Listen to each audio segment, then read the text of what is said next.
Back on the Morning Brew with our next guest. He's making a return appearance. He was so good the first time. We had to invite him back. And we had to invite him back because he wrote another book, too. Rob Kresge is with us today, local author. And it's great to see you, Rob. Welcome back to the Morning Brew. Thanks for having me. I appreciate it. Rob, you're so prolific. It's incredible. I'm so impressed with just how busy and how devoted you are to your writing career. Well, readers expect one book a year. That's pretty standard. If you're a best-selling author like Ann Hillerman or anybody, Lee Child, David Morrell, they expect a book a year, and so I'm busy working on number 5 in this series. This is a separate thing from Saving Lincoln. Very good. Now, we had you on Saving Lincoln. You have it with you Yes, here today. And that book was, refresh our memories on this book. What was it about? Well, that was about a plot against Lincoln that doesn't involve John Wilkes Booth. It was a wagon bomb plot, send it with explosives to blow up the White House while Lincoln is meeting with his generals. Quite late in the war.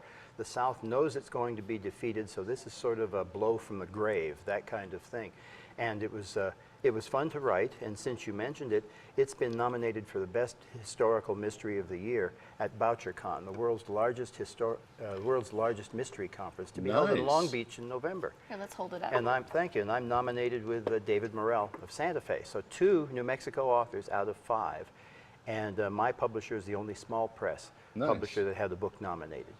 So there was a plot, huh? I remember they portrayed it in the Spielberg movie Lincoln, where the White House was this sort of open place. You just kind of walked in, and it was. You know, security wasn't around. No, really. even in the days of Andrew Jackson, they tell this well-known story that people could climb in White House windows and get to meet the president. You know, it was that kind of thing. They had sleeping over so there. different now, isn't it? They had receiving lines, and they would receive people who wanted to talk to the president every single day. I mean, now there's so much more for a president to do that kind of thing doesn't happen. Yeah, I can't wait to read this, especially the whole tie-in with the Confederate Secret Service and how they're part of the plot. And okay, we got a new book. It's called Warrior Hearts. Hold it up there, all right. Rob. Hey, listen, that's very nice. Nice cover. Look at that. Yeah, this is the 4th in my Wyoming series. And this one has a touch of Shakespeare in it. It revolves around discovering a couple of bodies, a woman and the wife of an Army officer and another Army officer. Their bodies riddled with arrows. It looks like Indians did it. But my town marshal, Monday Malone, is able to see real quick through a bit of 19th century Western CSI that this looks like it's a frame-up, that Indians didn't really do this. But it raises tensions between Indians and soldiers and settlers. And at the same time, there's a school play going on in the town of Warbonnet to do Romeo and Juliet. The school teacher, Kate, my main character, has decided to let them do Romeo and Juliet. One of her students, her most precocious student, read the thing and decides she wants to be Juliet and kiss her boyfriend as often as she can on the stage. And the boyfriend is the son of ranchers, and she's the daughter of a farmer. So this brings up that rivalry that we're all familiar with from Romeo and from Oklahoma, in which it's farmers versus cowboys, that kind of thing. So that's how it got into the book. Ah, how about that? It's very suspenseful. Yes, I love mysteries, but setting them in the Wild West. Are you from the West, or how did you have such a spirit and a love for I was lucky. American I was very lucky. My dad got a year at Stanford when he was with the Weather Bureau, and we camped all across the northern tier of the United States to get out there to California for that year. And when it was over, we camped back along the southern route through Santa Fe and Albuquerque. But I saw the plight of Indians today on the Pine Ridge Reservation. We got to go to it escapes me right now, Yellowstone National Park, the world's first national park, not just the nation's first, and that's in my 2nd book, so I put that in there.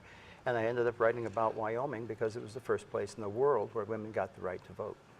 Oh, so that's why the setting. That's why the setting for that. Yeah, I found out about that while writing it, and it was a very isolated place. There were only 3,000 people living in Wyoming, and nobody ever got off the train. You know, the Union Pacific was new. And people went right through Wyoming and went to where they were going. And the state legislature, 12 guys, said we're never going to grow and be a state if we can't get women to get off the train, because without women and families and schools and the rest of that, you can't develop the population that lets you be a state. So that was the rationale for that. So you have a lot of conflict in this story. You got the cowboys and the ranchers, you have the cowboys and the Indians, you have all of these people with high tension. Plus, And a lot of conflict. plus another one too. If you're familiar with Shakespeare's phrase, the green-eyed monster, of jealousy. The green-eyed monster raises its head early in this book, and it lasts right till virtually the last page. Jealous. Yeah, there's a character who's a carryover from the last book who now lives in this town, and Kate is afraid that Monday is falling for her, and so she has that on her mind, besides trying to stage the jealous play woman. and keep it secret. Because in this day and age, you and I all knew what Romeo and Juliet was about and how it turned out before we ever saw the play. But in this little town of 300 people, only 4 people know how it's going to come out, and she's kept the ending secret from everybody except her actors. A decision that she will later regret. Well, great stuff. No wonder his books are nominated, you know? Rob, what are you working on now? Now that this one's out, where are you at? Number 5 in this series is a year later. It's still in Wyoming, and it's called Unearthing the It will be called Unearthing the Bones, and it talks about rival teams of dinosaur hunters from back east who came out to dig up dinosaurs every year. There was a race on between these two groups, rivals. They would send an unearthed skeleton back to Philadelphia, and if the guy who put it back together says it's a new species, then these academics got the naming rights and they became more and more famous. And so they were quite the rivals. Gangs of thugs that they hired to be the laborers would fight each other. They used to bury their digs at the end of each year. It gets cold in Wyoming and they're going to go home and come back in the spring. They didn't want the other group to find them if they got out there first. Well, in 1873, after Alfred Nobel invents dynamite, they blow up those digs at the end of the year so that the other people can't use them if they do come out there first. geez. Perfect rationale for a murder. That rivalry. And so I'm going to have course a it ball. is, I'm right? going to have a ball writing it. Researching it is fun. You have to know when to. It's like playing in the playground. I go out and research. It's like playing in the playground, and you have to wait for your publisher or your wife, your mom, to call you in and say it's time to come in and write. Put your butt in the chair and hit the keyboard. And that's how it gets done. That's how it gets done. Right, right. There are adults supervising me. Well, save one of these books for me because I want to send it to my friend I will. in LA. I'll sign it after we're off camera. Great, thank you. How wonderful. Rob Kresge's latest novel is called Warrior Hearts. Hold it up again there, Rob.